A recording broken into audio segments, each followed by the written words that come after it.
What's going on, everybody? It's Jamel Gibbs.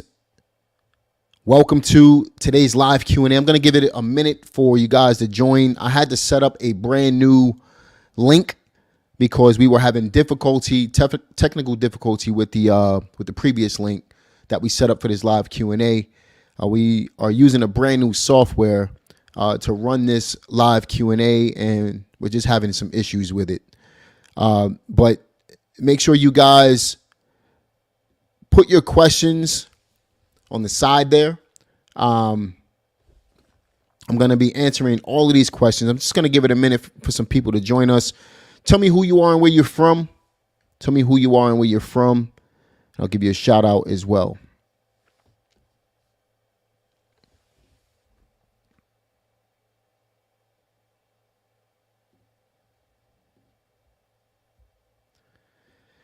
Once again, I'm just going to give it a couple minutes. We had to set up a brand new link. So I'm going to go ahead and just give it a couple minutes for some people to join us because we were having some difficulty with the previous link that we had. Shout out to everybody that joined us today.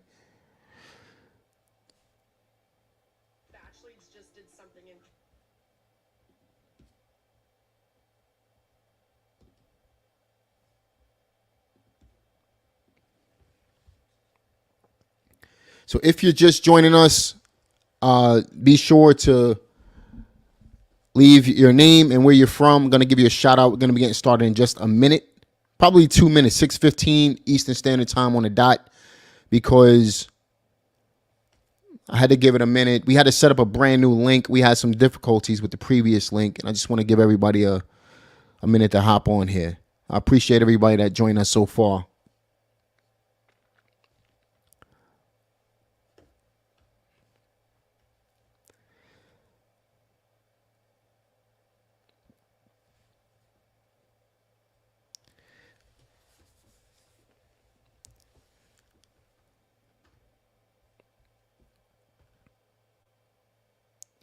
Can everybody hear me clearly? Can everybody see me clearly?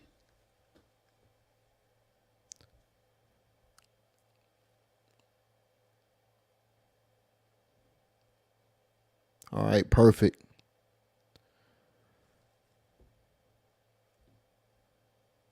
Going to give it 1 more minute, then we'll be getting started.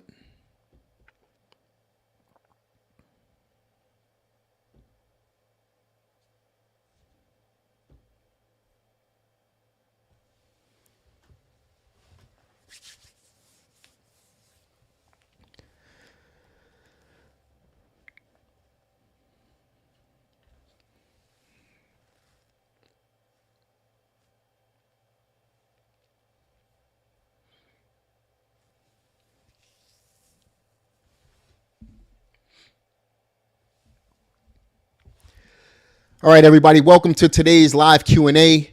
My name is Jamel Gibbs. For those of you who don't know me, I'm from Brooklyn, New York. I live here in North Carolina now. I've been in the real estate industry for 20 years. I've been educating real estate investors for 15 years. And tonight, I'm going to do my best to answer all of your questions in a reasonably short period of time. We have about 90 minutes. And the reason for that, I'm a family man. I consider myself to be the family-oriented entrepreneur. I have 5 kids. I'm married. I've been married. My wife and I have been together for 22 years. We've been married for 17 years. And I do very well in real estate. I'm an active real estate investor. And I want you guys to become active real estate investors as well. Over the last week or so, I've had close to 10,000 brand new subscribers to my new YouTube channel. I just want to say thank you. I really appreciate the love and support that I'm getting on this channel. My objective with this channel is really to provide value. I'm not even looking for anything. I'm just looking to provide value. So you'll notice that I rarely ever ask for anything on my channel. That's not what my channel is about.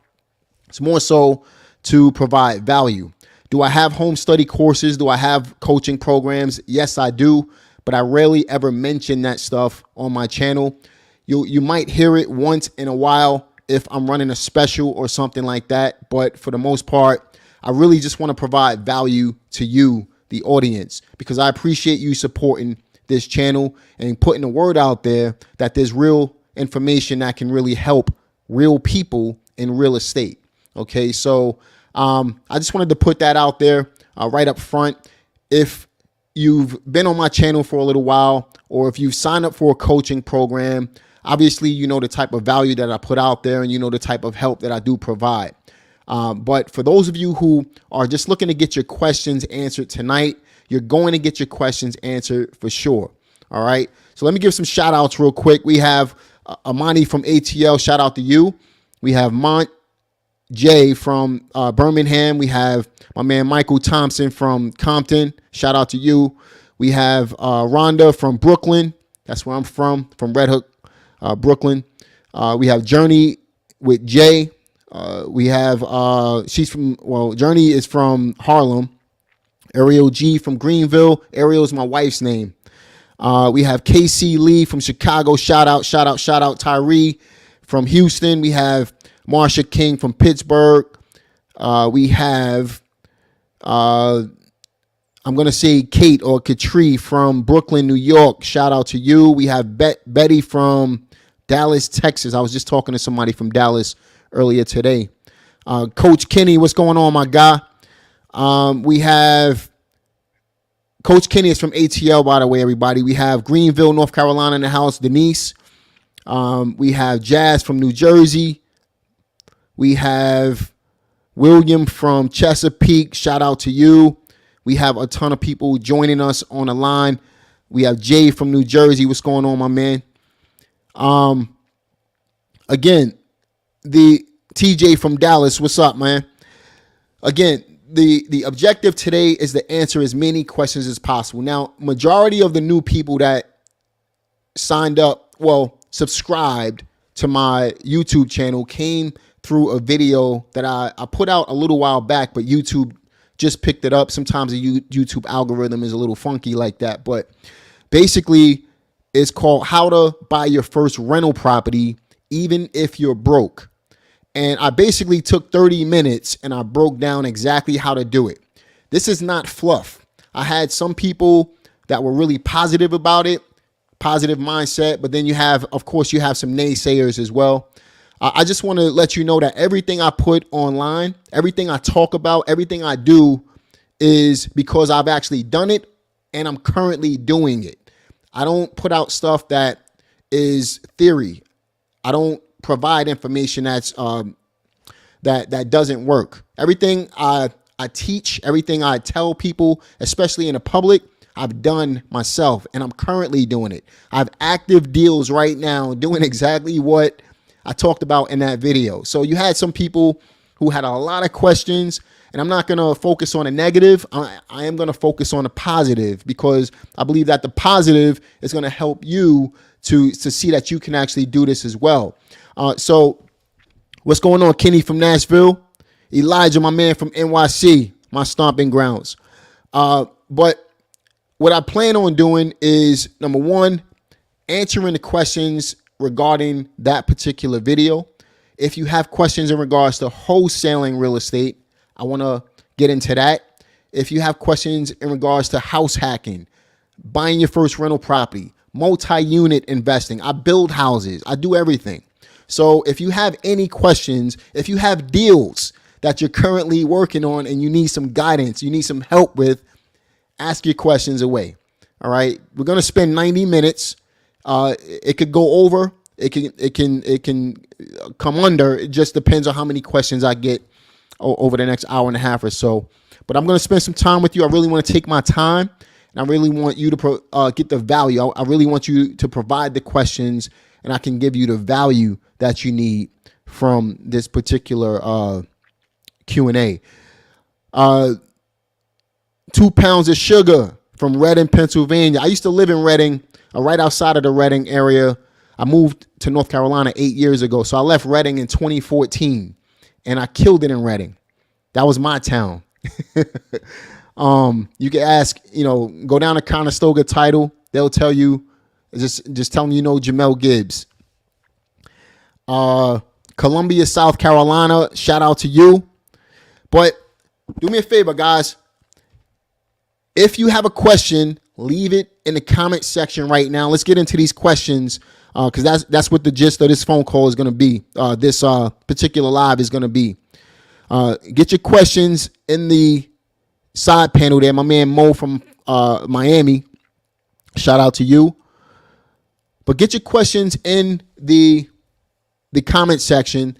And while you're doing that, what I'm going to do is break down that particular video so that we can clarify some things in order for you to have a clearer understanding of what or how to take that approach in real estate investing. So basically, I did a video again called How to Buy Your First Rental Property Even If You're Broke. In that video, I talked about a strategy that for right in today's market is one of the perfect strategies to implement given we're stepping into a buyer's market.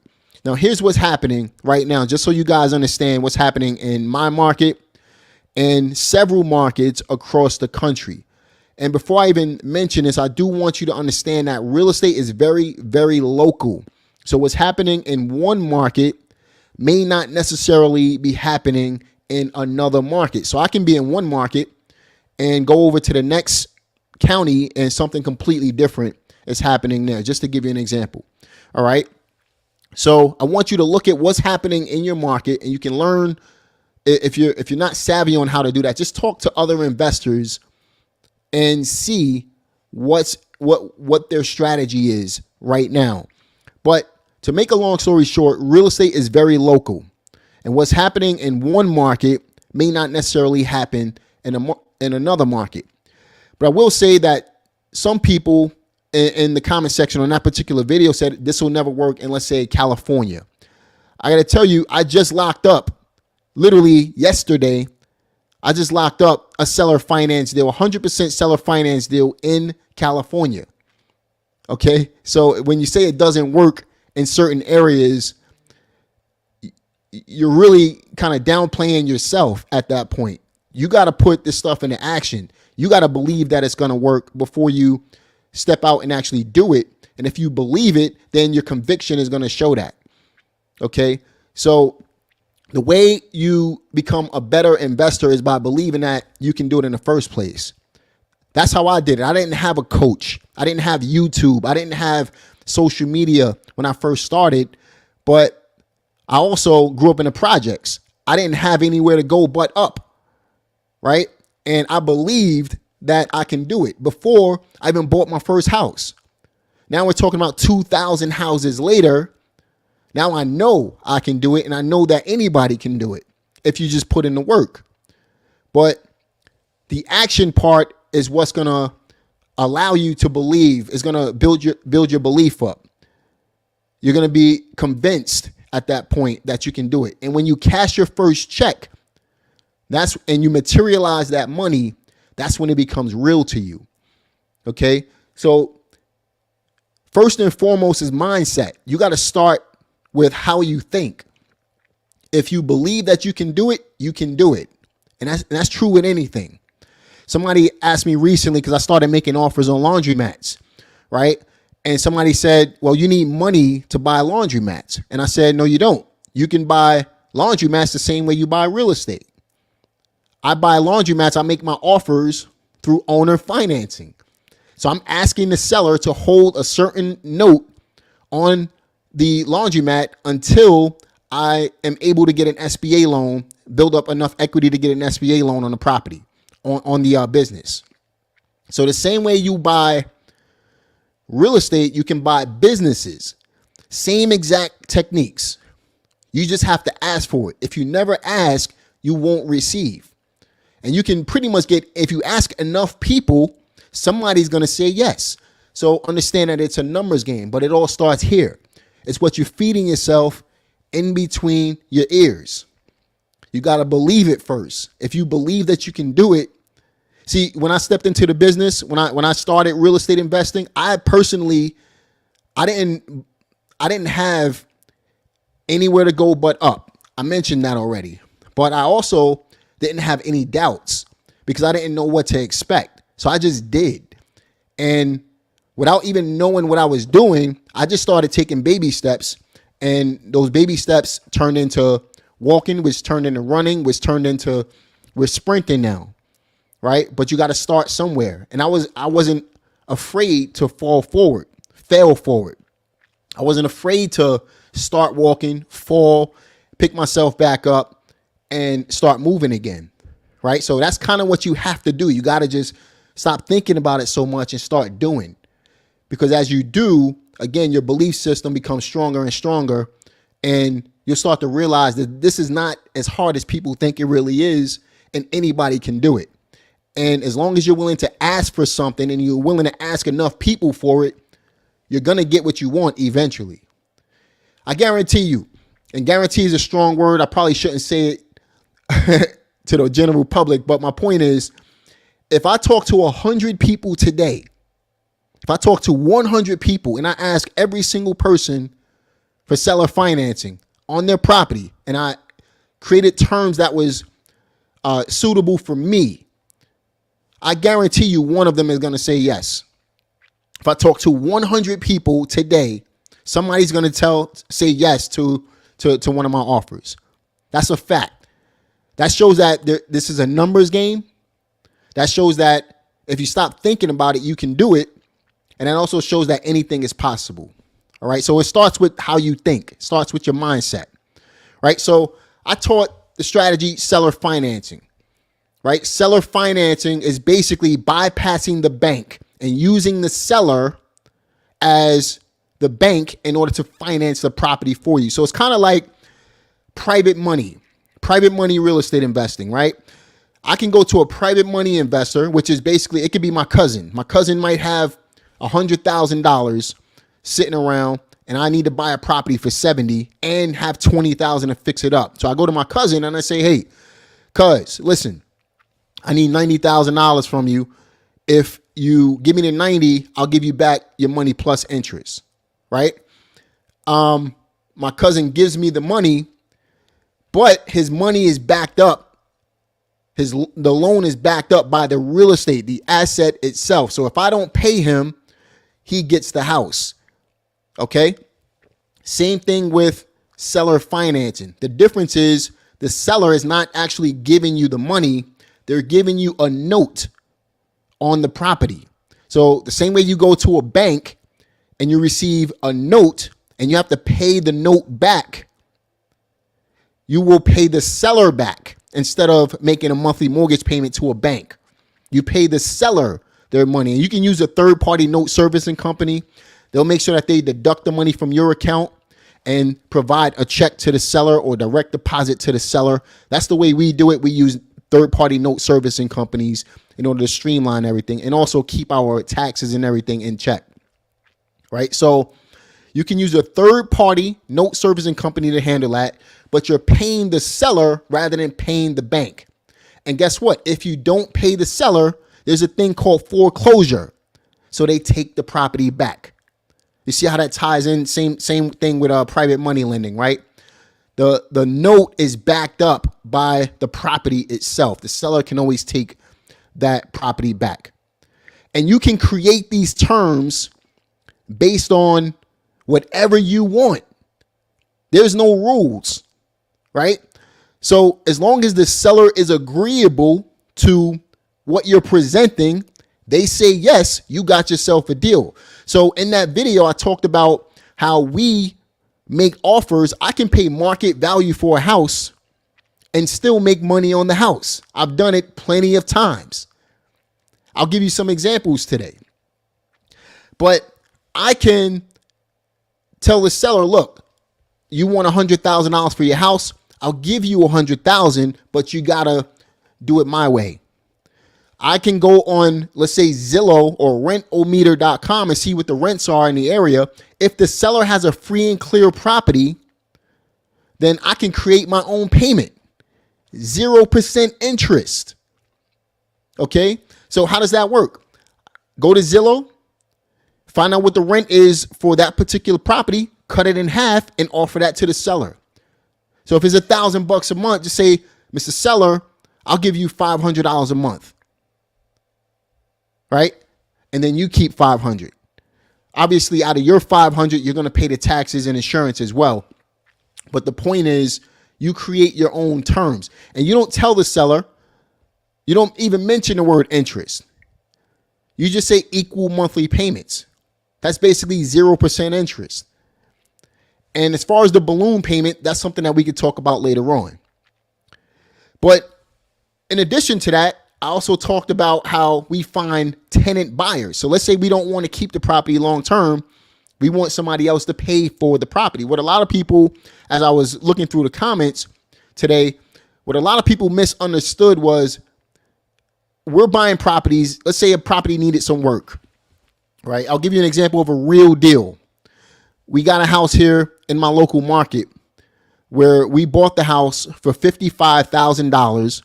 The seller was backed up on her mortgage. We took the property subject to, okay, which is another form of seller financing, except we're taking over the seller's payments. Whenever the seller has a mortgage on a property, we can't necessarily do straight seller financing, but there's other forms of seller financing that we can use.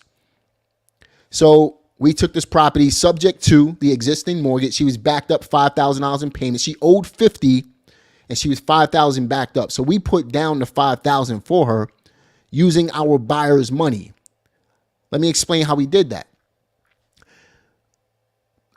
We locked up the contract at $55,000 and we told her we need at least 60 days to sell this property, to find our tenant buyer in order to be able to move this property.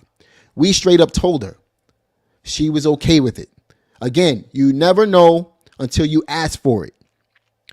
We turn around. We found a tenant buyer within 3 weeks. They put down $15,000. Guess what? All we did was take the $5,000 from the $15,000 and we caught the mortgage up. And now we have the deed to the property with $10,000 extra dollars in our pockets. Our monthly payment on that property is $425. Our buyer is paying $1,000. So $425 is principal, interest, taxes, and insurance.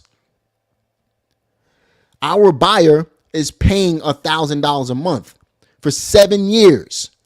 They have another 4 years left. After that time frame is up, whatever the difference is, because we sold it to them for $75,000 and it needed work. The buyer totally renovated that property, revitalized that property with their own money. If they don't pay us, we have a renovated property that we can sell, especially in this market, at a much higher price. But this buyer put so much money into it, I know they're going to cash out of it.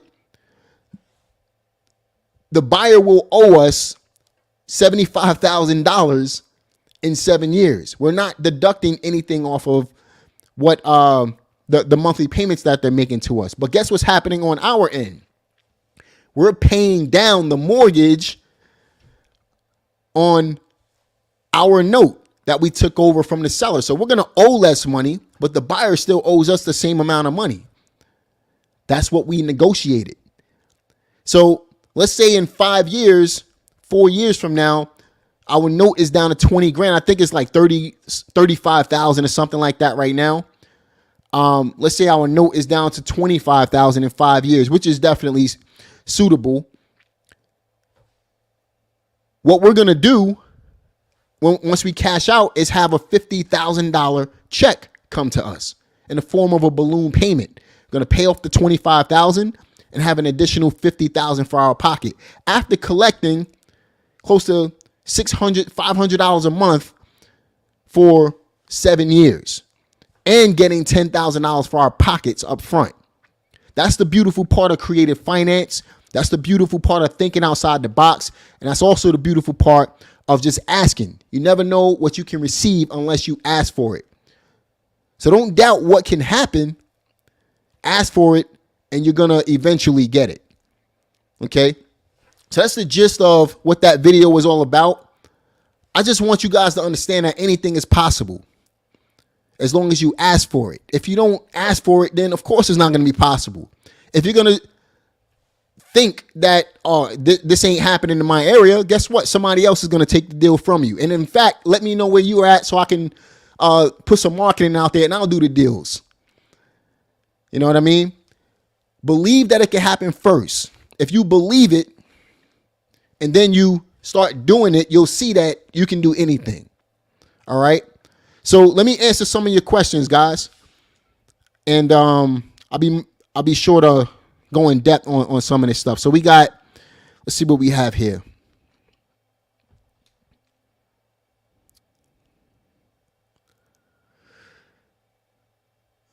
Can your wholesale hybrid course be beneficial for today's market? The hybrid wholesaling course is for today's market. It's for any market. I was doing that 12 years ago during the last market crash. Still do it today. It's creative financing. It's creative real estate investing, and it shows you how to wholesale as well.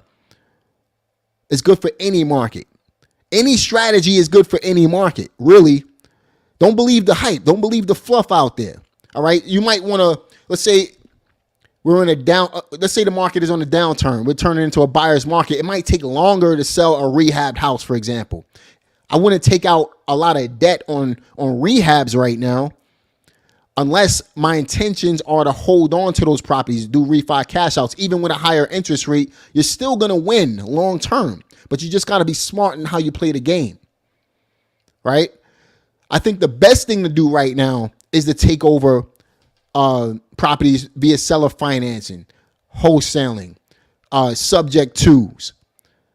I don't think going to the bank and trying to scale right now is the best thing to do, even though we're still doing it, but we can afford to do that, right? I think for a brand new investor, you minimize your risk when you buy on terms and you sell on terms. Write that down. Buy on terms and sell on terms. So buy on owner financing, sell on a lease purchase. Buy on subject to, sell on a lease purchase. Collect a large sum of money up front. People believe that, there's a tremendous amount of people who don't want to go to the bank to get a loan, or for example, entrepreneurs, a lot of contractors, they have money. They just don't have the credit or the know-how to go ahead and get a loan from the bank. So you sell properties to them on a lease purchase and you help them develop themselves in order to be able to get a mortgage on the other end. There's plenty of people out there with money, $20,000, $30,000, $40,000. Believe that. I don't care what market you're in. I did it in Reading. I did it in Brooklyn, and I'm doing it here in North Carolina. And I buy in 13 different markets across the United States. We're doing it in every single market. Okay, so let's say somebody doesn't have $15,000 to $20,000. They got $5,000. They got $7,000. Let's say that the seller needs $5,000 or they want $5,000. You can negotiate them down to $2,500, $3,000, and take $2,000 for your pocket. You're still in the positive. Okay, so you got to believe it first. Again. So can your hybrid wholesaling course work? It works in any market. You should be doing that right now. The reason why that's so effective right now, here's what happened during the pandemic. So we saw the prices skyrocket, right? Prices skyrocketed during the pandemic. Now we're stepping into the buyer's market and we're starting to see people that didn't sell during the pandemic start to panic, and they're going to try to sell right now before the market bottoms out. They're trying to get as much as they can for their property now. But as a buyer, I'm still going to lowball the offer, or at least negotiate. I'm not looking to take advantage of them. I'm looking to negotiate a deal that's going to work for me long term, because I'm not going to ride the market down and then hope that it goes back up relatively quickly.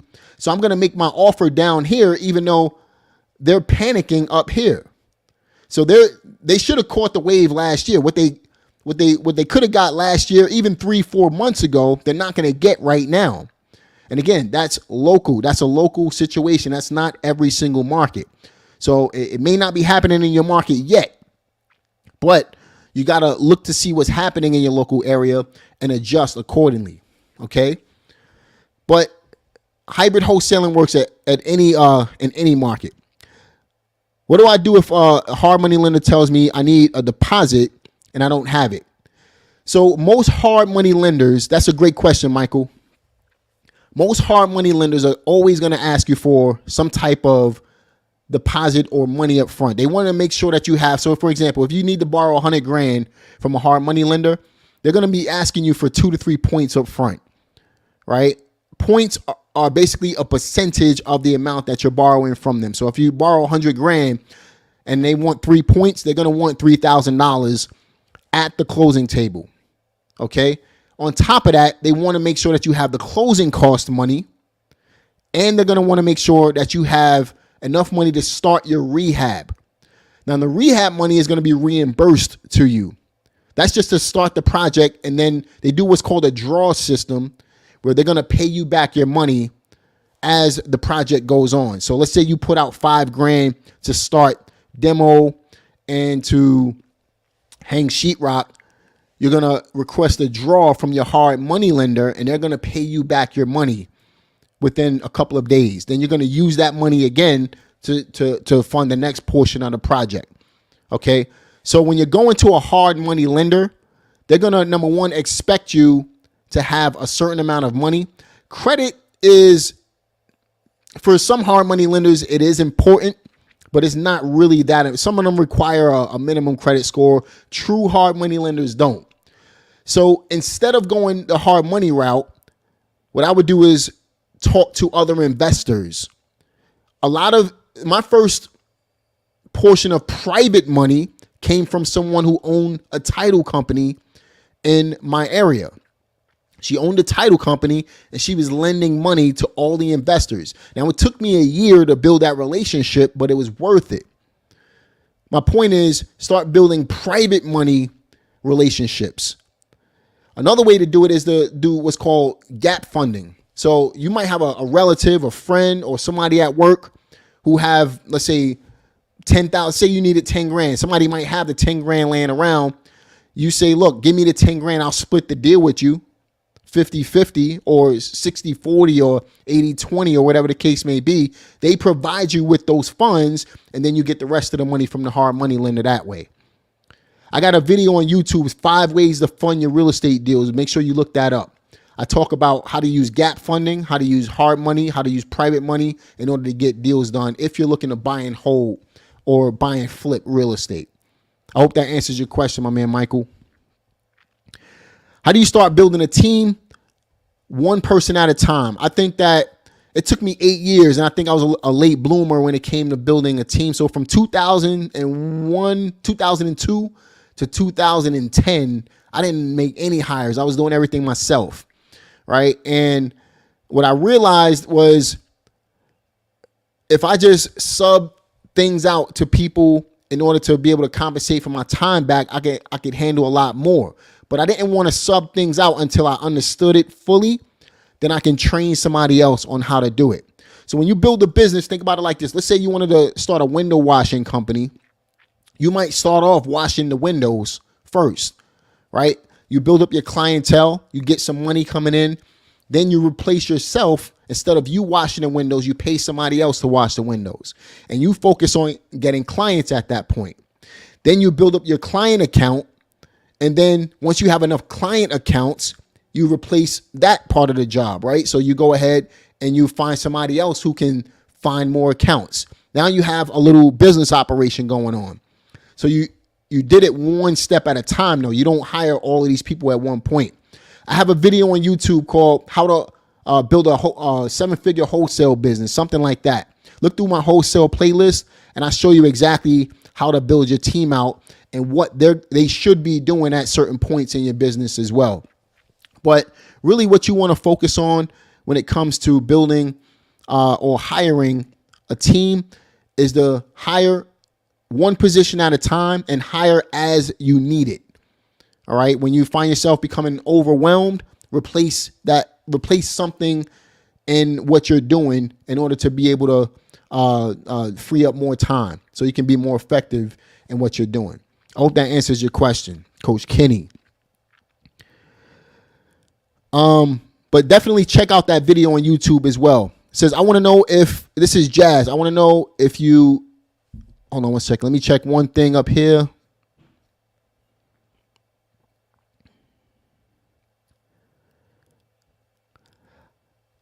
Jazz says, I want to know if you know that if someone buys a house originally that is not originally in an LLC, then wants to rent it, can they transfer it later into a LLC in order to protect? Yes, they can. I don't like to buy properties in LLCs personally, unless I'm fixing and flipping, or I'm just signing a contract under my LLC in order to wholesale it. I personally like to buy in trusts.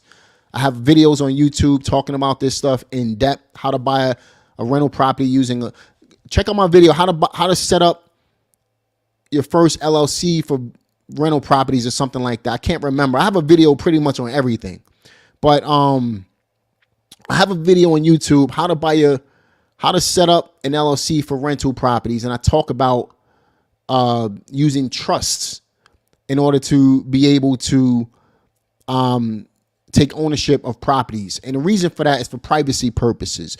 With a trust, you don't have to record it, right? Your attorney doesn't even need to see the trust. But what you do is you set up two LLCs.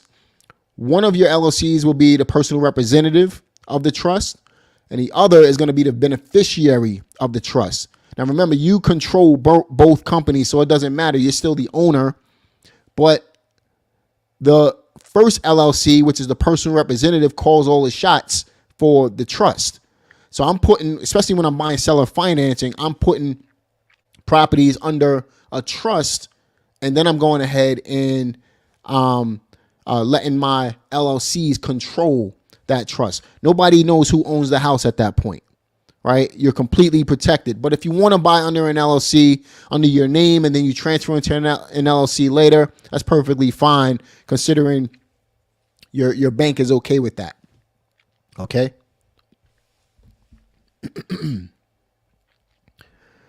When house hacking, this is from Chester. When house hacking, should you make living for free in one of the units as your goal? Always.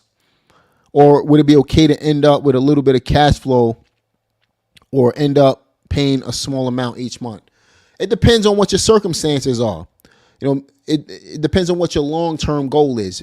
You know, you can buy a house, and if you're only paying $100 a month to live there and everybody else is paying for it, that's a win in my, you know, rather than you renting from somebody else, that's a win in my eyes, right? But if you can create cash flow from it, great. If you can live for free, that's great. But it just depends on your circumstances. You know, house hacking to me, period, you know, in my eyes is a win, period. As long as you get to own a house while somebody else is paying for it. You understand?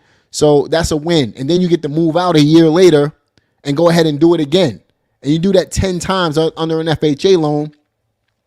And now you have 40 units because you want to max out the amount of, here's how I have a video on YouTube, how to make $1 million within 24 months house hacking, right? And what I talk about is the fact that you can get 10 loans under your personal name using FHA and conventional financing, right?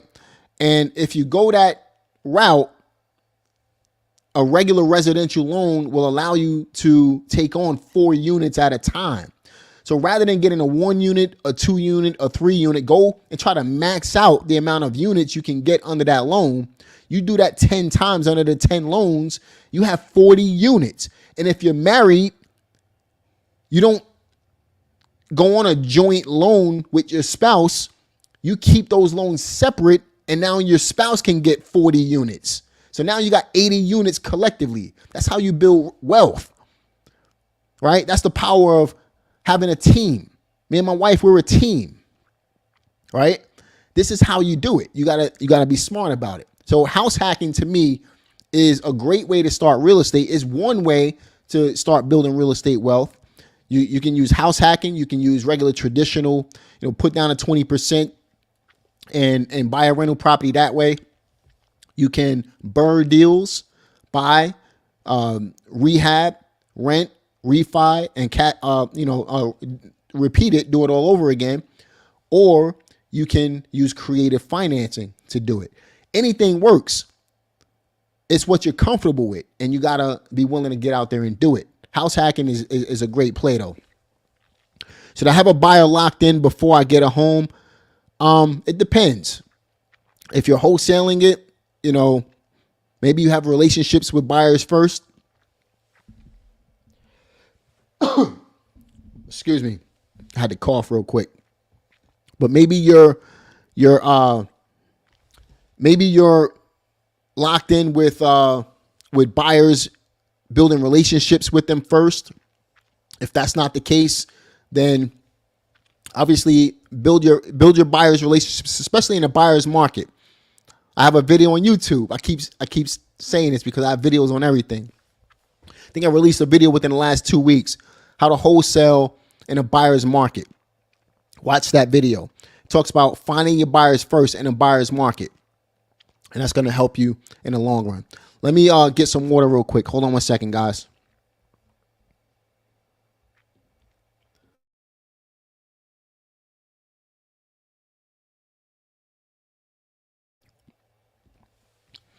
All right. So, again, at the end of the day, what you want to do is focus on finding the deals in a seller's market. Focus on finding buyers in a buyer's market, and you'll be well on your way. But should you have a buyer before you lock up the deal, don't operate from a standpoint of scarcity. Don't operate from fear. When you operate from fear, you make bad decisions. You do bad things. So you want to operate from a standpoint of confidence. It's probably the best word to use. Operate from a standpoint of confidence. And the way to do that is to have a solid contract, because once you have a solid contract, your buyers are going to come. That's how you're going to build the buyer relationships over time. Okay. So I hope that answers your question. It's me, Rhonda. My man, the pretty house guy. My man Idris is on the line. What's up, Idris? Idris just confirmed it. This works everywhere. It just takes mindset. That's all it is. My man. So we have Eric from Porterville, California. Chester Williams, how many accountability buddies do you have? I'm in plenty of different masterminds that I pay for. We spend a lot of money on masterminds every year to hold myself accountable. So it just depends. We have a lot. Journey with Jay says, I'm literally starting over at this point in my life. In the wake of today's, I got to get some more water. Hold on, guys.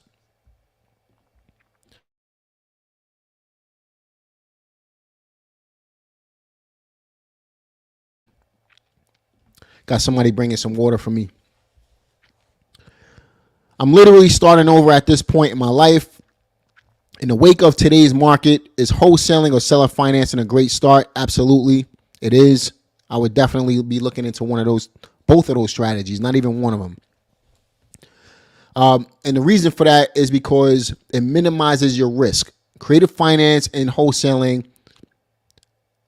minimizes the risk. You're not going to a bank to get money, and you're minimizing the amount of loans that you're going to have out there. I personally got caught in the 2008 crash because I had too much money in the market, and my businesses went belly up. I couldn't afford it anymore. Too many loans. So wholesaling and creative finance is how I dug myself out of it. So to me, it's always going to be a great strategy to wholesale or use creative financing. Now, if you're wholesaling, just understand that wholesaling is a one-trick pony. It's only going to pay you one time. Creative finance gives you the best of wholesaling, having rental properties, and the fix and flip money you would get on the back end. So you get paid multiple times on one deal, right? So I can get a wholesale like check, meaning if I can make 10 grand on a wholesale deal, I can make 10,000 up front from a creative finance deal by selling the property on a lease purchase. I can get passive income every month for a certain amount of time. And when I cash out, I can get another check. So you just want to observe where you are and then kind of take it from there. Okay. Should I get an end buyer before I get a seller? I think I answered that already. I'm completely new to wholesaling. This is Jay. I'm completely new to wholesaling. What's the first steps I should take? First step that you should take is watch the very first video when you go to my YouTube channel. Educate yourself. And in this market, start networking with buyers first. The deals are going to be plentiful, especially over the last couple of months. Been plentiful. All right. So I got my water coming. Hold on a second, guys.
Got my water right here. Man, when you talk this much, I usually do calls with my group coaching clients every week. When you talk this much, you gotta have water. You gotta be hydrated because, man, dry throat comes really quick. But my man Jay, again, what's the first steps when it comes to wholesaling? Find your buyers first. Focus on building real relationships with buyers, and start looking for distressed real estate. So distress can be financial distress or physical distress. Physical distress is probably going to be your easiest bets on wholesale deals.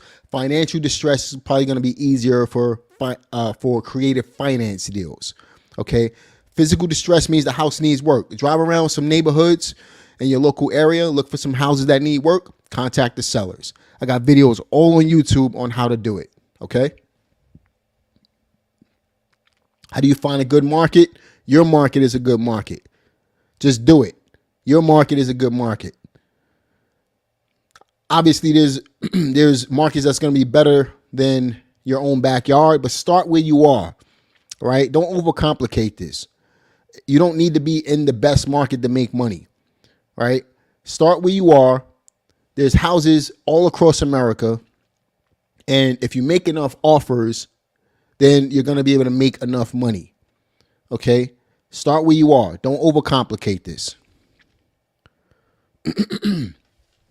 Are you doing anything different when you are evaluating properties with the market being so high? I did a video on that. Check out the wholesaling that's actually not the right video. I did a video on YouTube. I released it a couple weeks ago. I'll give you the title of it right now. It says real estate investor must watch. I believe that's the video. Or no. It's the one, wholesaling during a buyer's market. Do this. Wholesaling during a buyer's market. Do this. All we're doing in a buyer's market is we're adjusting our numbers based off of what lending amounts are at the time. So if they're in a hot market, they're at 70 cents on a dollar, and now they go down to 65 cents, we make that adjustment. That's all we're doing. Right? Let me get some more water. Excuse me, everybody. I'm sorry about this.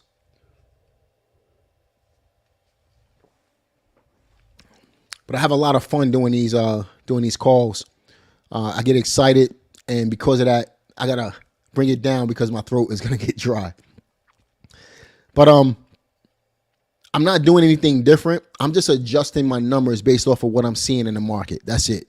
All right, watch that video to help you out a lot. Chester Williams, maybe 20 would listen, 4 would counter offer, 1 would accept. That's the formula, man. You got it. So if you're brand new, what I want you to understand is this is a numbers game, right? So I said that already.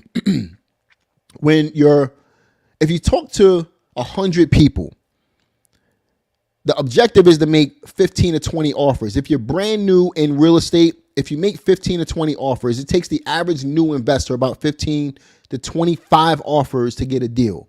Offers, not conversations. 15 to 25 offers. When you add creative financing to it, that minimizes that number. So for example, if you're brand new, for every 20 offers you make, I'm probably getting 7 deals because I have other avenues of getting deals.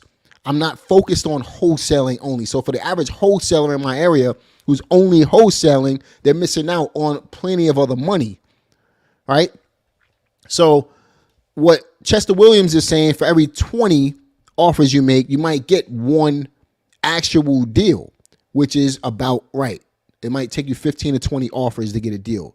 Now, be mindful. These are not conversations. These are offers. You need to make 20 offers.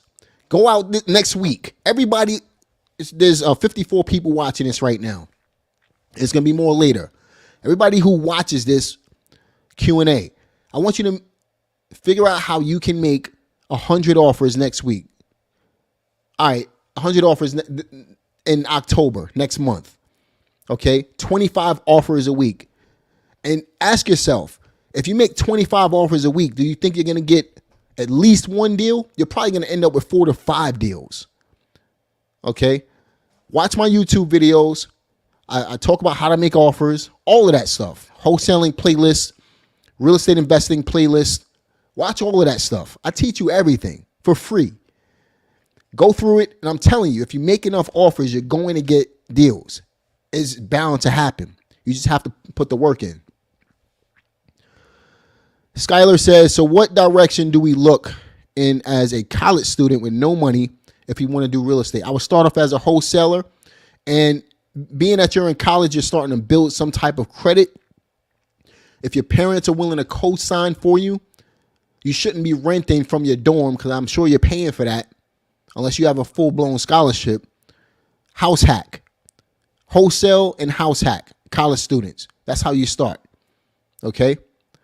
And also do some creative finance. But learn wholesaling first so that you can understand how to negotiate deals and look for distress. And then start implementing creative finance into that as well. That's a great question. I appreciate that one. Can this strategy work on out-of-state deals? I do it. We just did a deal in California. Seller finance, 100% seller finance, equal monthly payments. I have plenty of properties in Florida I've never been to ever. I've never even been to the cities that they're in. In fact, I just listed one on the market. We have a lease option deal. I did videos on this one last year. Picked it up. We're making positive cash flow on it, $250 a month. We received $7,000 a month up front, and then our tenant died. He was in a car accident. He died. So I decided to have a realtor listed on the market. Now, if you don't know how to do this, it won't work. But all we did was have our realtor talk to their brokerage to see what we can do, because we're not the true owners of the property. We're just controlling the property through a lease purchase. And technically, if we don't own the house, we can't list the house. All we did was get an agreement signed where we can go direct to our landlord seller, have him sign the agreements with us. He gets what he wants, and then we get what we want once we list it. And I hate to say it like this, we were going to sell it to that particular tenant that passed away. He was 44 years old. We were selling it to him for $112,000. We have it listed on the market right now for $135,000. So we're going to make more money because of it. Now, it's vacant right now. So what I negotiated, this was actually a question on that how to buy your first rental property video. People are like, so if the tenant moves out, you're stuck making the payments. Yeah, we are stuck making the payments, but guess what? We're not making any payments right now. We negotiated with the seller to pause our payments until we sell the house. And we just roll it right into the loan. Simple as that. You only get what you ask for. You only get what you ask for. And even if the seller didn't agree to that, remember, we received $7,000 up front. We're still coming out on a positive. You understand? So if you ask for it, it will come. Just be mindful of that. All right. Do you invest? I invest everywhere. It just depends on the market. I'm not a buy and hold guy everywhere. I don't want to say that I am. It's not that I'm not comfortable with it. I just don't want to do it. I buy and hold in Florida. I buy and hold in certain other states along the Sun Belt. I wholesale in most markets, but as far as buy and hold, I like my local market. I like Florida. I like places where I be, Pennsylvania, places like that. Will this work in expensive cities like New York? Now, I want you to understand New York is definitely a different breed. New York, all right, so here's what works best in New York. Short sales. I'm not a fan of short sales. You can do any one of these strategies in New York, but it's going to be difficult to negotiate because everybody in New York wants to they think they have the Taj Mahal, right? And they want top dollar for everything, which is cool. New York is an appreciation market. So what that means is chances are your rents are not going to cover the note. In a rental market, like anywhere in the South, it'll work, right? In New York, what's going to work best, in my opinion, is house hacking, short sales, buying distress. If you can buy them cash, you can do a burr type of deal. But you can always ask for seller financing, especially on multi-unit properties. I remember when I first saw somebody do a multi-unit in New York. It was a 100-unit apartment building. This guy walked into the brokerage. This is when I was a real estate broker. Walked into the brokerage, said, I want to buy 100 units. He was broke. He had bad credit and everything. And he made offers on all of these buildings, and he eventually got one with no money out of pocket in New York City, in Harlem, because he asked for it. And that's what really, that allowed me to see that anything is possible. And I was really, that's probably my first 2 years in the business. I couldn't believe it. And that made me a believer, right? So you only get what you ask for in New York. Is it going to be tougher in New York? Yes, it will be. But along with the toughness, understand that the paychecks are going to be so much better.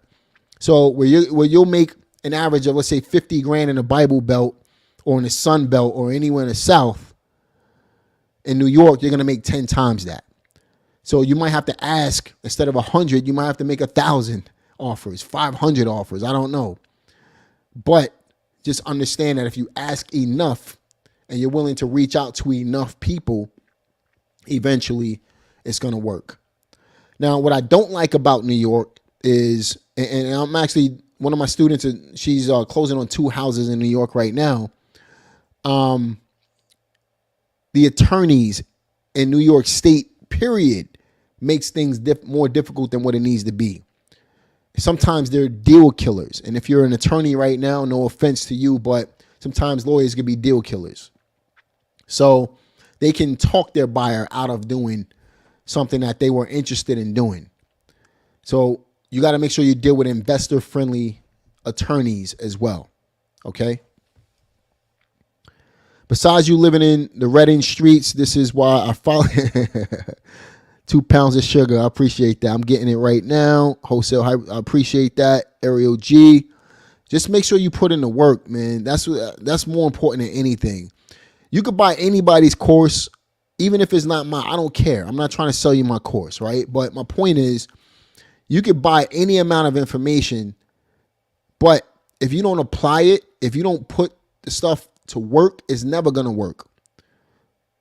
To me, I put out a video, a day or two ago, and in that video, I talked about gurus and scams and things like that. A lot of people think gurus are scammers. All right, so you got a few bad apples, but majority of gurus are not scammers, right? You sign up for a coaching program. Now, it's different if they're providing a service. Let's say a bank. They set up a bank. They're taking your money, and then they skip town with your money. That's different. That's a pure scam, right? But if they're providing you with information through a coaching program, a course, they're not the ones who need to be out there doing the work. They're providing you with what you need. It's up to you to get out there and actually do the work. And because it's not working right now, doesn't mean it's not going to work. It's just not working right away. You got to build the skill sets to be able to minimize the amount of time it's going to take for you to be able to get deals, right? So it took me 13 months to get my first $1,500 check. And I didn't know what I was doing. And I was wholesaling real estate. It actually wasn't even real estate. It was wholesaling a business. And then I figured out I can do it with houses later on. I knew somebody who wanted to sell a sandwich shop. I knew somebody who wanted to buy one. I put the two together. I said, give me $1,500 and you can, I'll put y'all together. And that's exactly what it was. No contracts. Everything was done on a handshake, right? I said, if I could do that on a business, I can do that on a house. Wholesaling wasn't even talked about back then. But I just did it. I figured it out as I went on. It took me 13 months to figure that out though, right? So it didn't work right away. It didn't work right then, but eventually it worked. And that's because I built up the skill sets to be able to learn how to negotiate, to be able to learn how to do things over time. Too many people jump in because, and I'll put this on the gurus. Gurus talk about make money in 30 days. So a lot of people believe that they can make money in 30 days, and you can. That's not a lie at all.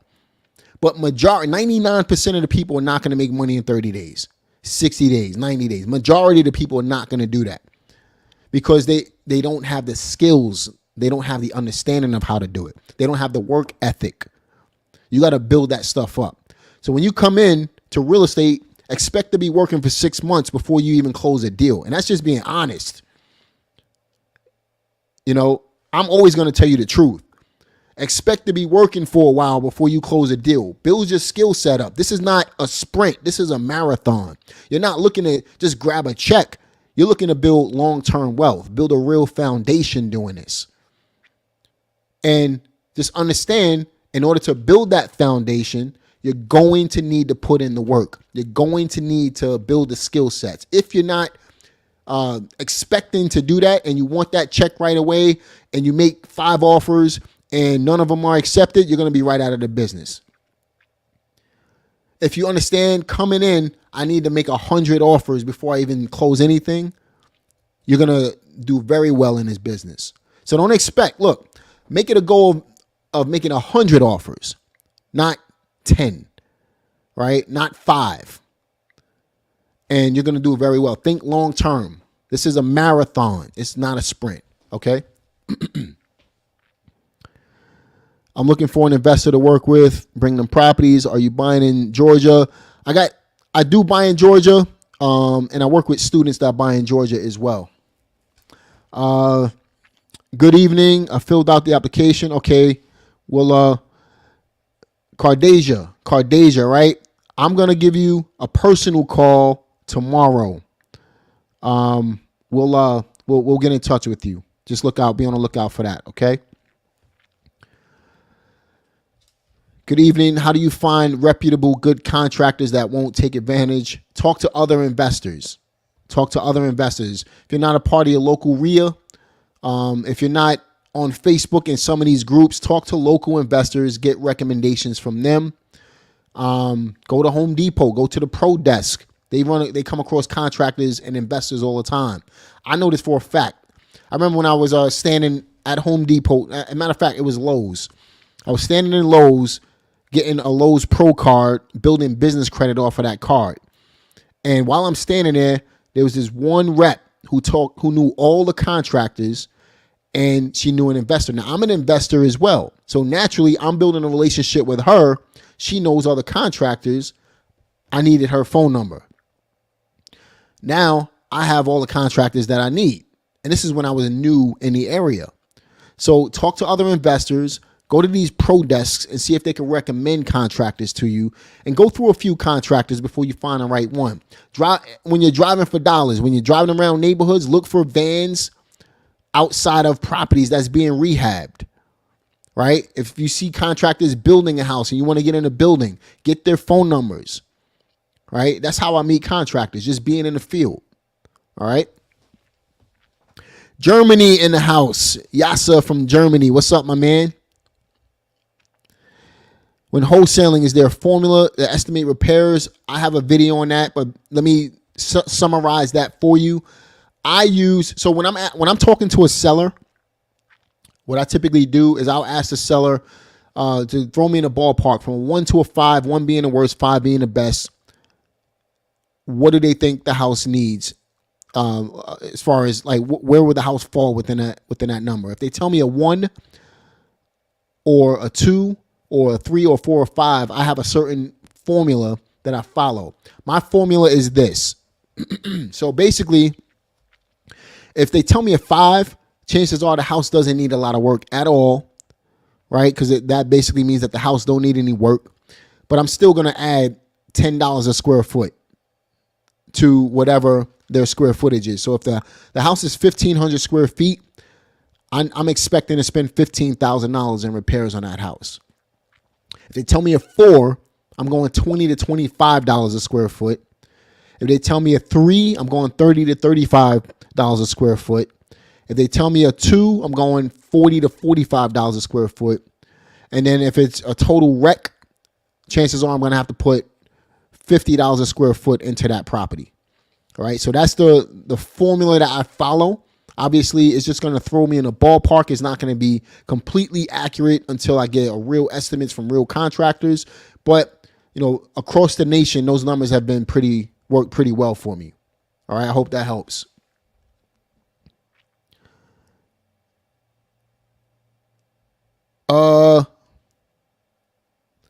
I'm new, so I don't know if this has been answered already. Do you coach on? Yes, I coach everything.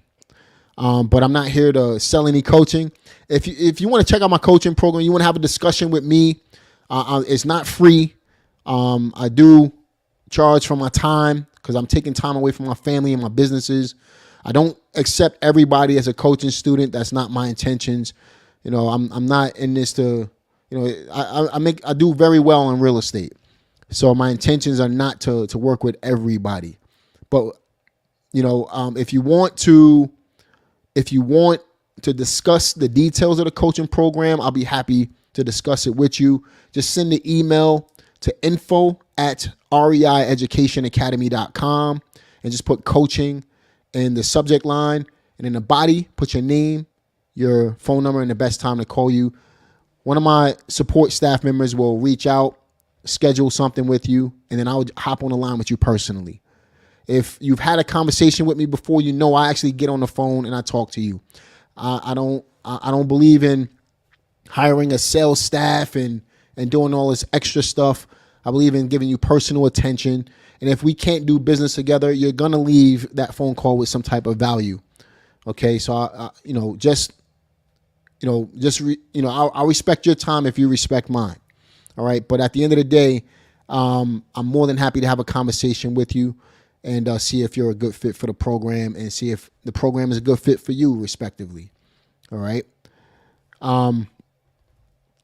If you just want to fill out a form, go to reieducationacademy.com/coaching.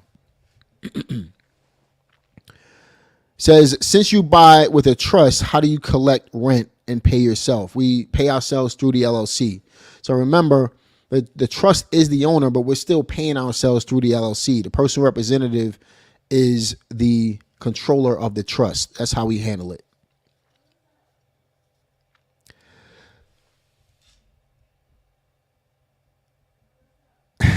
Cake Amani says, I seem to know it all. When you've been doing something for 20 plus years and you've done a little bit of everything or a lot of bit of everything, you have a pretty good knowledge of how to do things. I appreciate that, Amani. Can a USDA-backed lender finance the property or pay off the seller? Yes. All you're doing is taking out a mortgage on a property. Diana Riley, I appreciate it. Moving to Illinois very soon. The laws changed there for wholesalers. Yes, you have to get a license there. I think you're limited to one wholesale deal per year in Illinois. Can I still legally do wholesaling in other states? Yes, you can. As long as you're not as long as the properties are not located in Illinois, you can do virtual wholesaling anywhere. And talk to an attorney about that, just to clarify. But you can live in one state and do business in another. What you're doing in the other state has nothing to do with where you live at, to my knowledge. What questions? This is Denise Davis. What questions should I ask a cash buyer to make sure they are serious? I only find that I ask 4 things, and I have videos on YouTube on this as well. Where are you buying? What have you recently purchased? What type of properties have you recently purchased? What price range were those properties in? How quickly can you close? That's it. Where, how much, where, what, how much, how fast. That's it. Hope that helps you. Musical motivation. When it comes to finding a partner for the deal, how would a person go about finding one? It depends on what type of deal and what type of partner. Could you elaborate on that below? Chester Williams, I should have asked the question as, how important is it to have an accountability buddy when you get started? Honestly, it's all in your mind. You want to be held accountable. A coach is a great accountability partner. Because if you can't hold yourself accountable, see me, I'm capable of holding myself accountable. But when I wanted to elevate my businesses, I needed to hire help. Okay. And I still invest in masterminds, hundreds of thousands of dollars, right? We still invest in these masterminds because they help elevate you don't want to ever be the biggest person in the room. If you are, find a bigger room, find people that's doing way better than you. And then it lets you believe or understand where you can go with your business. But to be held accountable, me personally, I'm self-motivated. I'm great at accountability. But when I want to take my business to another level, I find somebody to help me out with that. But if you're not as disciplined, having an accountability partner is going to be critical for your business. Hope that helps you. And then second part of the question, and then the follow-up should have been to help reinforce the point on how many do you have. I got you. Okay, I hope I answered that question for you.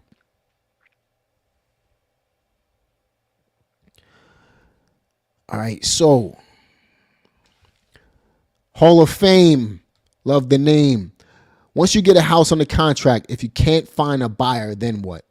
If you can't find a buyer, you pay too much money for the house. Renegotiate the contract. Do you ask the seller for more time? You can ask the seller for more time and a lower price. If you can't find a buyer, you pay too much money for the house. Period. Price sells everything. All right. And on creative deals, the deal is what sells everything. All right. If you sell a good deal, if you position it right, you'll always win.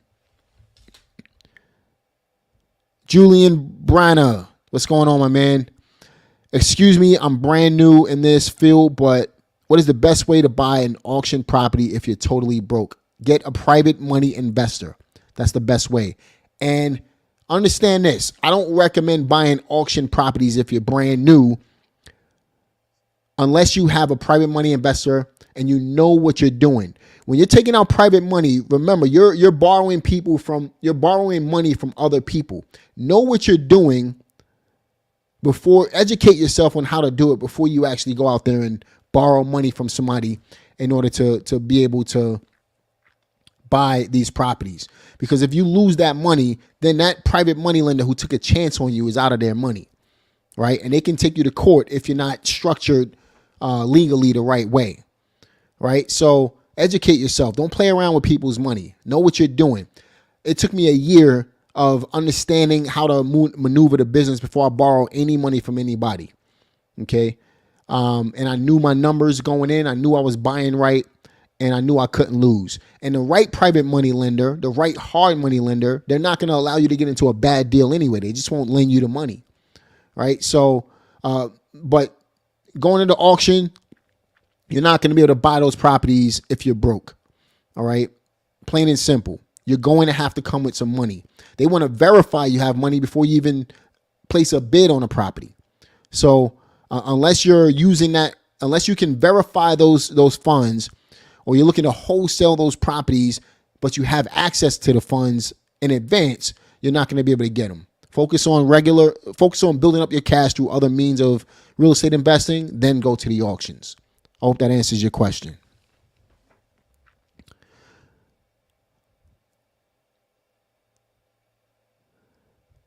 Do you use PropStream? No. I have my own software. It's called Investor Deal Pro. InvestorDealPro.com.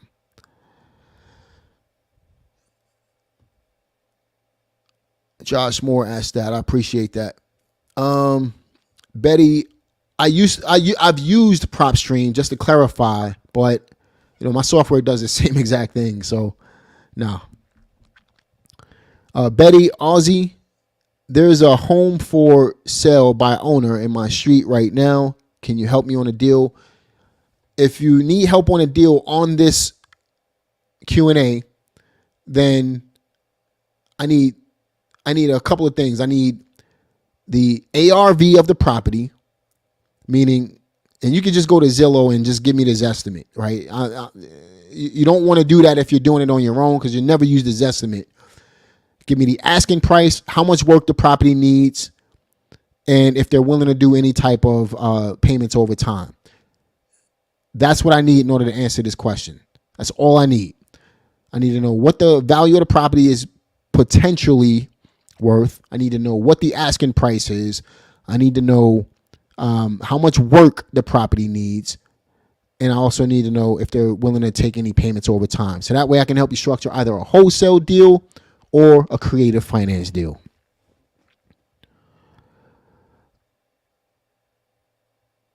Audrey WC, I hope I'm saying that right. Do you think deals in 55 plus mobile home communities are too limiting as far as marketability and potential profit? It depends on the situation. Mobile home parks can be very, very profitable. I just bought 20 modular properties, seller financed, and they work out. You just gotta create the right deal. So anything, real estate is based on numbers. You got to look at the numbers to be able to tell if you have yourself a deal or not. So I really can't answer a question like that because I don't understand what the details behind the deal is. I hope that clarifies that for you. Cleveland is a great market. Edicts, appreciate that. How long you been in real estate? 20 plus years. Thank you for answering my question and being so real, honest, and insightful. Jamore's Collectibles, of course, my friend.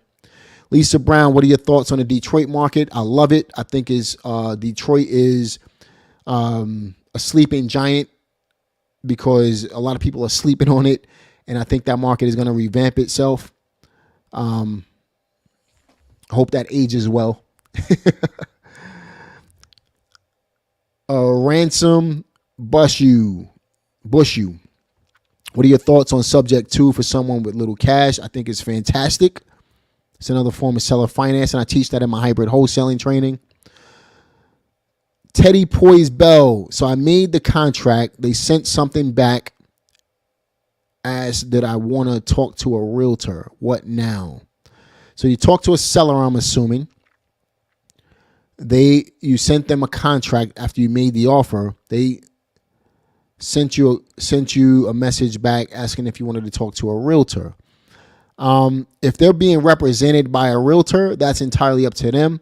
If they want you to talk to that realtor, chances are the realtor's going to, and look, I used to be a realtor. And if you're a realtor, I'm not trying to bash you or get on you at all. I love realtors. I do a lot of business with realtors, but sometimes realtors that don't understand investing, like the ones who bash wholesaling, are deal killers.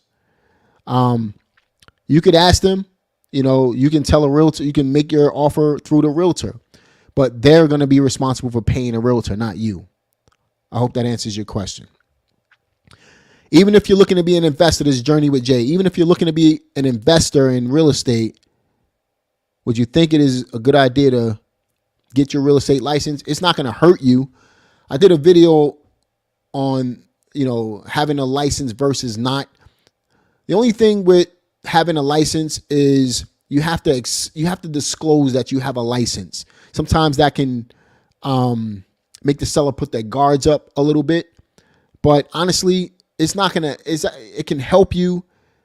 And for the simple fact that you have access to data, but you can get that data on software like Investor Deal Pro and PropStream today, batch leads and things like that. Right. So it's really a matter of if you want to be here's the benefit of using a license while you're an investor. I let my license go back in 2006, so I don't even use a license anymore. I make too much money as an investor, right? I'd rather spend my time doing that. But here's how you can benefit from it. If you see that a deal isn't going to work for you wholesale wise or creative wise, let them know that you can list the house for them. So you're providing multiple services. Remember, as a real estate investor, you're a problem solver.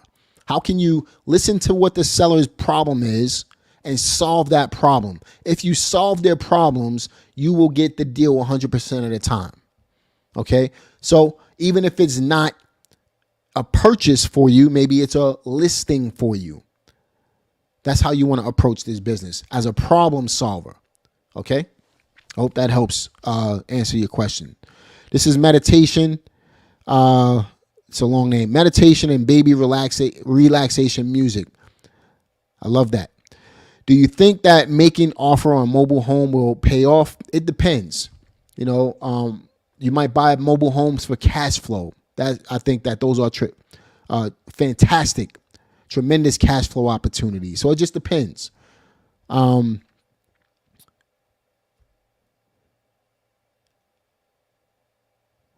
Can you help me get my first deal and take what you want from the deal?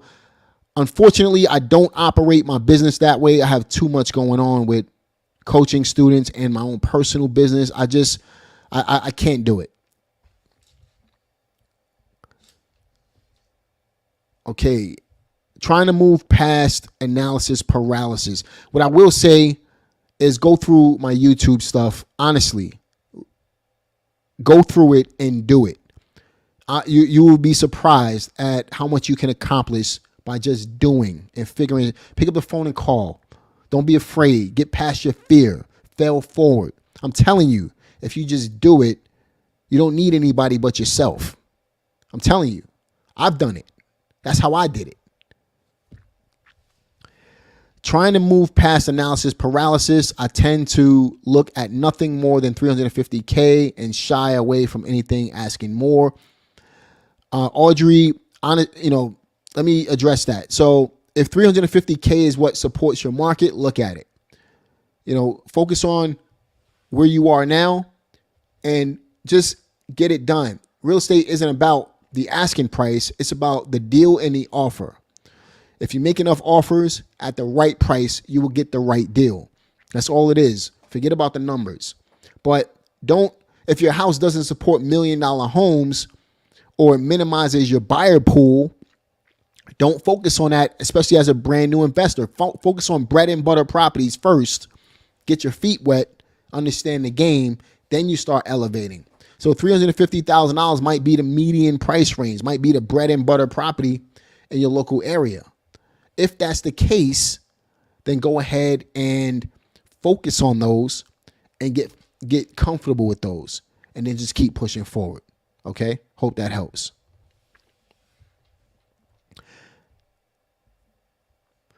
$100 offers a week or a month. Make 25 offers a week. That was my bad. Sorry about that, Denise. Let's see. Diane from Harlem in the house. Appreciate you. Diana Riley says he does get on personally, and that was really appreciated. I appreciate you, Diana, for having that conversation with me. What advice can you offer for investing in a condemned house? If it's condemned, so I have a video on that, buying condemned real estate, buying condemned houses. Check out my YouTube channel. I think I put it back a few months ago. Order of rehab, dealing with inspectors. If you don't know anything about rehabbing, get a contractor on your first deal and learn from the contractor. As far as buying or finding condemned houses, go to the code violations office. Call up the numbers that's on the door, on that sticker. But just remember, the amount of work, the house might need to be knocked down. Get a contractor to discuss that with you. If the house can be rehabbed, get a contractor to discuss that with you. And once you get your feet wet and you understand how it works, the rest of it is just, once you do one or two of them, you become an instant expert. You just got to execute. Okay. What is the best way to find sellers' information? The tax assessor's website, or skip tracing using a software, or using fastpeoplesearch.com. There's plenty of different ways to do it. Hope that answers your question, Tristan. Let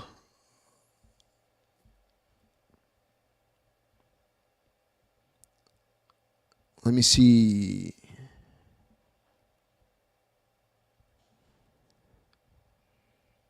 What else do we have? If you guys are enjoying this, let me know in the comment section. If I'm boring you, let me know in the comment section too.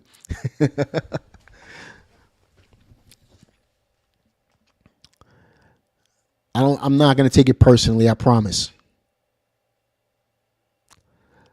What advice can you offer for investing? Okay, I already answered that.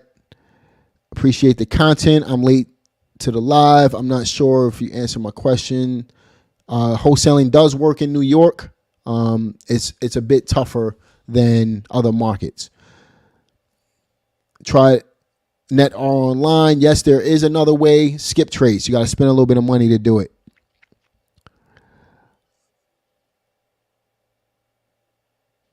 Jamel can you tell me about quick claims? It depends on what you want to know about quick claims. I can tell you everything you need to know, but you got to be more specific than that. Aja Rachel, I hope that I'm saying your name right, not chopping it up. Have you ever bought a property owned by the housing authority? No, I have not, unfortunately. I'm sure that day is coming though. I want to buy myself a project. I want to buy the projects where I used to live at. How about that? Appreciate your knowledge. Been following you. I appreciate you, Tristan. Where's the link for your course located? I don't promote it, but if you want to check out my course, you know what? I have a Linktree account. Go to my. First of all, if you're not following me on Instagram, follow me on Instagram. But go to my Instagram at Jamel Gibbs and click on the link that's in the bio, and then you'll see all the links that I have available for you. And make sure you follow me on Instagram too. If they owe money still on the property, you pretty much don't give them much at closing. It depends. That's a great question, Philly 2K. That really depends on the situation. If they owe money, but I see that there's still a spread, I'm not looking to rip anybody off. I'm not looking to, if I see that they can still make some money, I'll be happy to give them money, right? Because then that just makes the deal more solid and I look like the good guy, right? So let's say that I'm getting a property at 30 cents on a dollar, and I can still give them, money from that 30 cents because I sold it at 50 cents on a dollar. I can maybe cut them a check for some money. You know what I mean? It just depends on the situation. If they owe money on a house and there's still breathing room, yes, I'm gonna make sure that they're taken care of as well. And we're talking about the sellers. You want to take care of people. You're not looking to rip people off. You're not looking to create a bad name for you. You want to take care of people. If you take care of people, people will take care of you. That's my firm belief in anything, right? If you take care of people, people will take care of you. So if you look out for sellers, if you solve their problems and you still create win-win situations, you will always win. That's why I've been in business for 20 years. All right. So just if you go in with that philosophy, with that mindset, you're always going to win. Always look out for people. Don't try to make all the money on a deal, and you're going to make a whole lot of money as time goes on. All right. What's the first thing I need to do? You need to watch all of my YouTube videos. No, I'm just joking.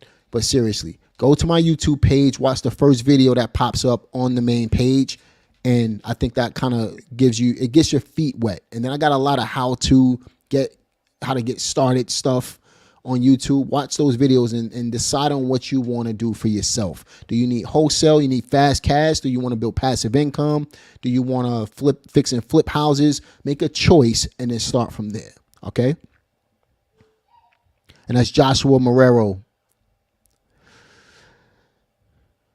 What's your temperature on wholesaling mobile homes and land? I love it. If the numbers make sense and we have buyers for it, I'm doing it. I just put out a video on how to wholesale land a few weeks ago. Check it out. Broken Music Man. Do you need a realtor's license to do? No, you don't. You don't need a license to buy houses. All right. If that's the case, you would need a license to buy your own house. All right. You don't need a license to buy houses. You don't need a license to invest in real estate. All right. I have not invested in Bakersfield, California. No.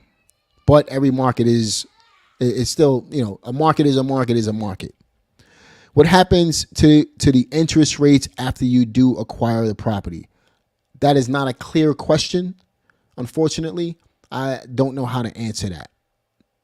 Because that can go any way. Cater or Catry. I'm sorry if I'm chopping your name up. If I find an investment property in Georgia area, how do I contact you? Send me an IG and we can discuss that. The Veteran 85. No question, just a thank you. I appreciate you, my man. Pure Gold, I appreciate that. Tashar. In your video, you said you select the lease to own buyer based on highest down payment. Yes, I do. Do you weigh any other factors with that decision? Sometimes I'll be honest, I almost never look at credit because, if they're looking to do a lease purchase, chances are they have some money, but their credit is shot. And that's why they're doing a lease purchase in the first place, to build up some history for themselves. So really, I look at how much money you have and can you afford the house, the payments. If it's a problem, I'm not taking you because that can cause issues for me later on. But if you have the money and you have the means, you're making at least 3 to 4 times what the monthly payment is, then we're in the game. You know what I mean? We're talking, I'm willing to sell you that. I'm willing to do the deal with you. And the reason I'm willing to do that is because your credit can always be repaired. You could do anything in 24 months. Anything. You could be a real estate millionaire in 24 months, starting from today. And I'm willing to bet some of you is over 50 people on the line. Somebody listening to this right now will be a real estate millionaire within the next 24 months. Just simply off of taking action. All right. Remember I said that. You heard it here first.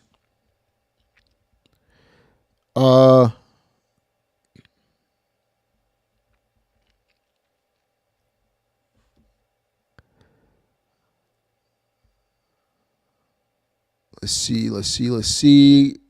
Have you ever bought a property from tax liens? Absolutely. What's the process for? It's the same as buying any other house. It just depends.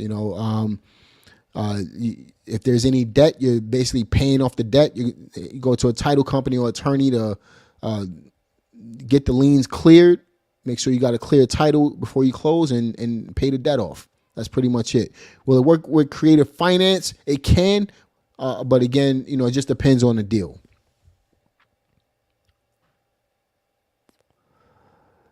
Looks like I'm priced out of the Charlotte market. Not really. As a first-time investor, no, you're not. Would you recommend looking in surrounding areas? Absolutely. Secondary markets is where it's at right now. Those secondary markets. I just flipped the house right outside of Charlotte with my cameraman a few months ago, and we made I think $15,000-$20,000. I can't remember what we made on it, but it was a nice little profit. Secondary markets is where it's at, but don't sleep on the giant markets as well. There's always opportunities everywhere. The only thing that changes is the competition. Now I'm not too far from Charlotte, so that's how I know. Just follow you on Instagram. I appreciate that. You can't tell I work out. Jamel's Collectibles, fitness enthusiast. That's right. You can't tell I work out. I got a gym right on the other side of this wall. I work out every morning at 7 o'clock.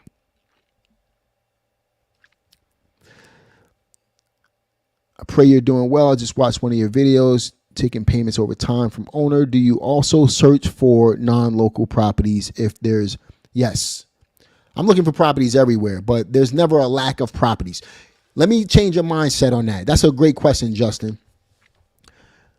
Think about, so let's use Charlotte as an example, right? And you can apply this process to any market. Somebody do me a favor. Leave in the comment section how many houses do you think are in the Charlotte market? How many houses do you think are in the Charlotte market?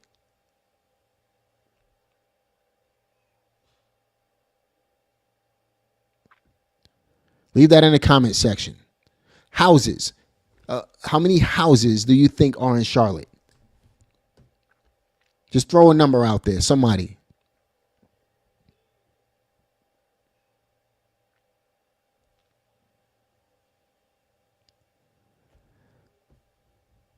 $200. So let's turn that 200. Let's add because there's houses out there, right?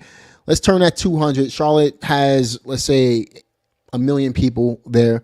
And let's say that there's 200,000 homes in Charlotte. I don't know if that's a real number or not, right? Out of 200,000 homes, you have let's say, okay, so 1, 2, how many zeros is that, Justin?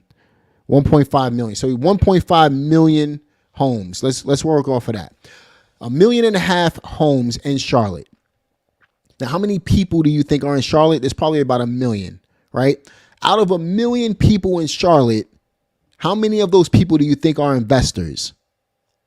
How many people do you think are investors in Charlotte out of 1 million people?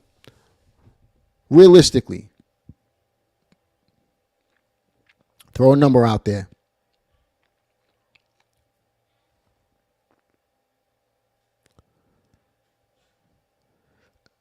All right, so somebody said 100, somebody said 15,000. I like the 15,000, right?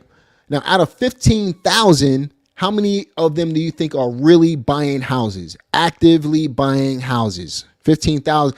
I actually think 200 is a better number. Out of 200 people, how many do you think are actually buying houses?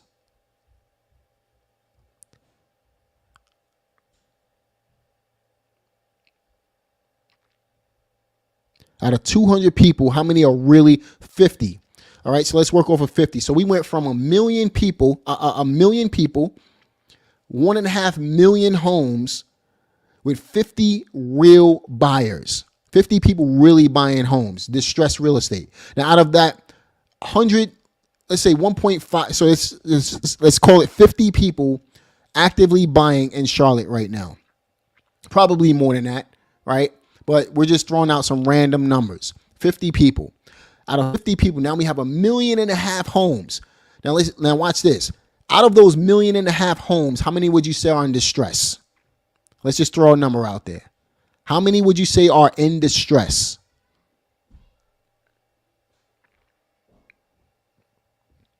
Out of 1.5 million homes, how many would you say are in distress? Meaning they need work. There's some type of distress going on, a financial distress, physical distress. There's a problem with the house or the seller. Who wants to take a wild guess at that? And these don't look, these numbers are okay. So 300,000. Sky says 300,000. 300,000 homes, right? Now, out of those 300,000 homes, how many would you say are vacant properties? And I'm doing this for a reason. How many would you say are vacant properties? And just so y'all know, I'm having a lot of fun with this. I appreciate y'all participating and being on the line today. So 50,000. Now watch this. I'm going to take that 50,000 number, right? So out of 1.5 million homes, you have 50,000 vacant properties that are in distress. And you probably got about 50 real buyers. Do you think 50 people can buy up 50,000 homes? What do you think? Do you think 50 people can buy up 50,000 homes? I mean, anything is possible, but what's reality? That means each person would have to buy 1,000 houses, right? So what's the possibilities of that actually happening? It's not going to happen. Never says, or Neva, I hope never, Sky, everybody's saying no. So when you look at your market, look at it from that standpoint. There's really no such thing as competition because there's enough properties. There's enough real estate in any city, in any area for anybody. You got to get that belief out of your head and understand that you can do this anywhere. Okay? So don't say that it doesn't work in my market or I'm priced out of the market or this will never work in. It works anywhere. There's enough out. There's going to be somebody more. You just have to contact enough people. That's all it is. That's all it is. Did that help everybody with the way you think about real estate?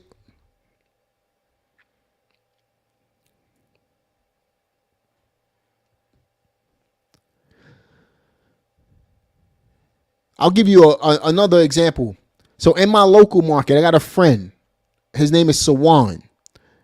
Sawan owns probably 50 plus rental properties at this point. And I've been here for 8 years. I've only known Sawan for 3. He's only been buying for 5 years. I didn't know who he was until during the pandemic. And he's buying just as much real estate as I am. Well, we're buying a lot of real estate. I buy houses. He buys real estate.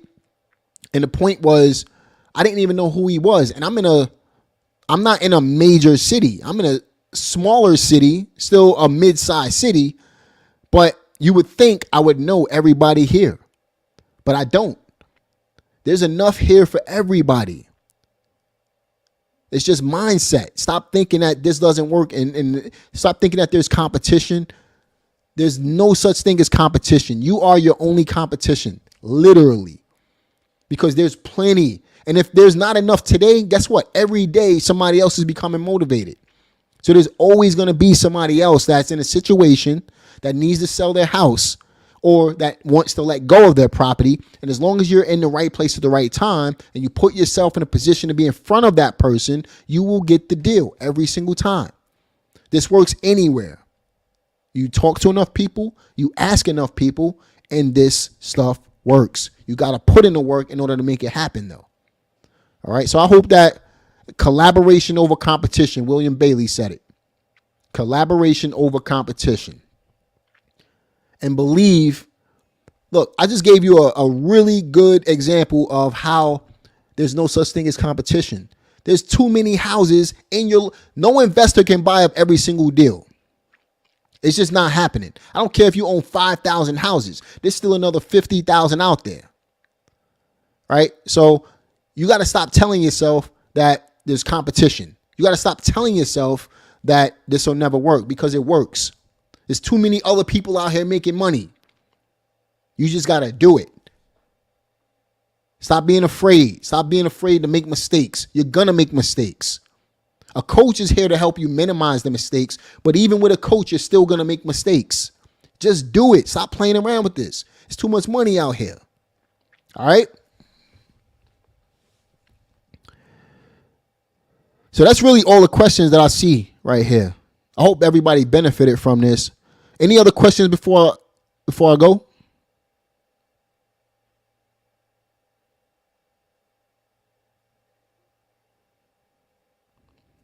Any other questions?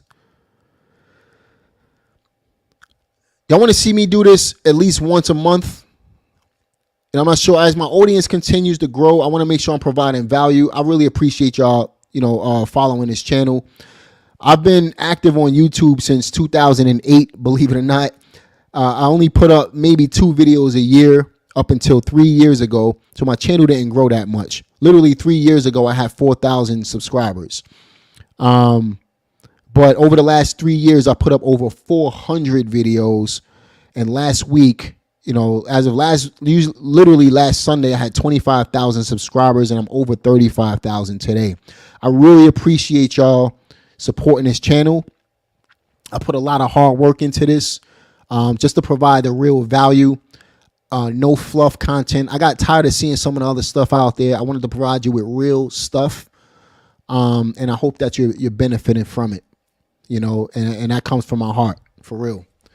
So, if y'all want to see other, let me know in the comment section on my videos or on my community page, on my Instagram or whatever. Let me know what other videos you want me to go in depth on.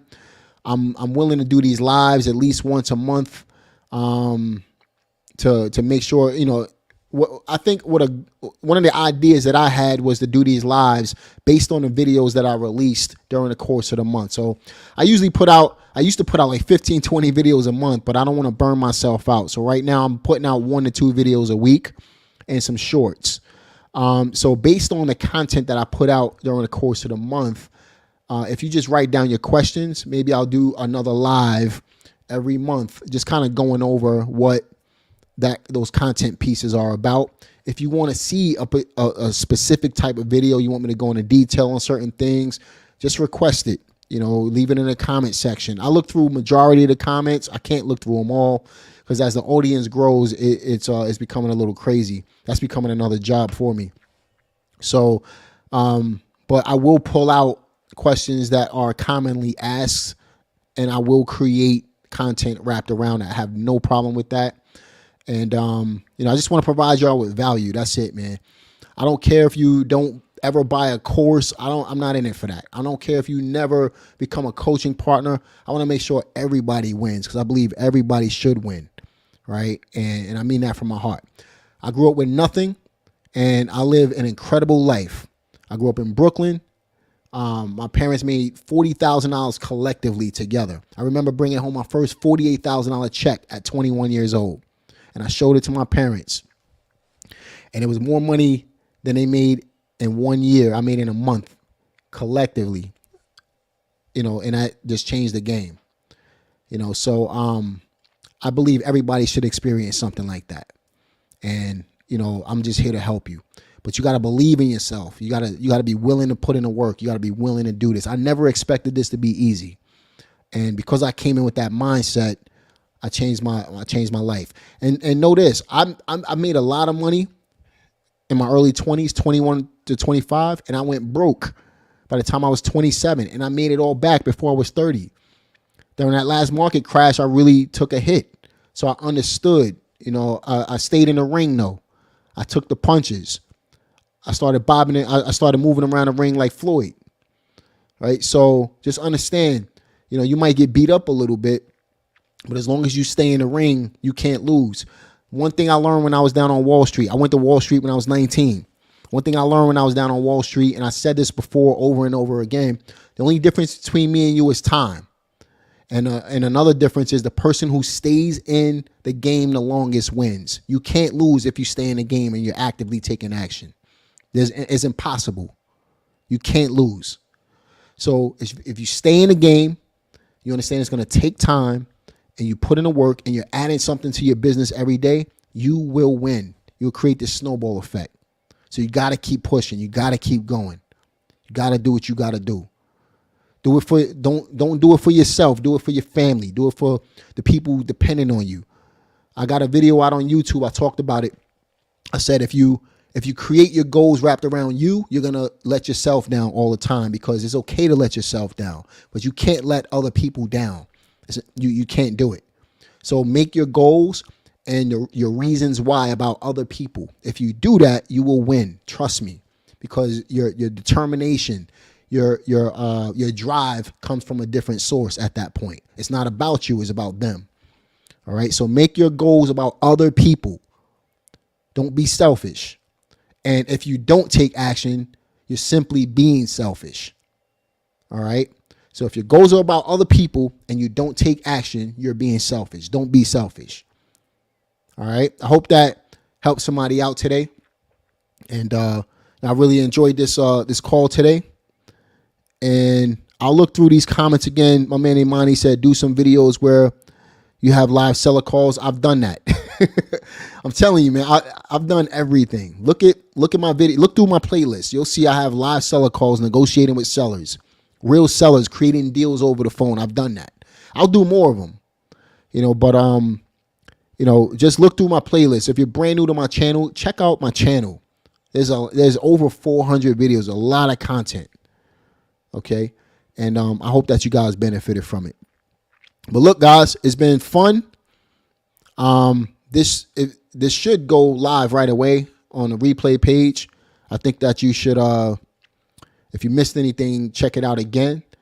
And looking forward to building with y'all. Let's make some money together. Hope to hear of success stories from you. And I'll talk to y'all later. Peace.